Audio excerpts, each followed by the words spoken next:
చెప్పు అనిల్ బా, ఒక క్వశ్చన్ ఉంది బా మాకు.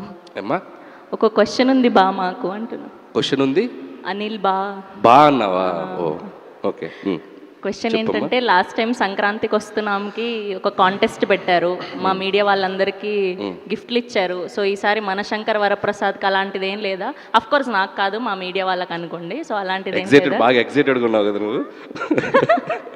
ఓకే, లాస్ట్ టైం గెలిచిన అమ్మాయి అక్కడ చాలా ఎగ్జైటెడ్గా వెయిట్ చేస్తుంది. సో అట్లాంటిది ఏం లేదా ఈసారి? సో ప్రతి జర్నలిస్ట్ సోదరులు ఒక క్వశ్చన్ అడిగే ముందు బ్యూటిఫుల్గా ఒక చిరంజీవి గారి డైలాగ్ చెప్పి క్వశ్చన్ అడుగుతారు. ఓ, ఎవరైతే ఎగ్జాక్ట్గా సూపర్గా డైలాగ్ చెప్తారో చిరంజీవి గారి చేతుల మీదుగా ప్రీ రిలీజ్ ఈవెంట్లో అద్భుతమైన గిఫ్ట్. వరే వా, నైస్. సో దీంట్లో నేను కూడా పార్టిసిపేట్ చేయాలి? ఎవరైనా పార్టిసిపేట్ చేసి ఓపెన్ గ్రౌండ్. ఓకే, ఏదైనా నాకు నచ్చితేనే చేస్తా, నచ్చితేనే చూస్తా, కాదని బలవంతం చేస్తే కోస్తా. Just sweet warning. Oh my God, చాలా ఫ్లోలో ఉన్నారు, భయం వేస్తుంది ఇప్పుడు.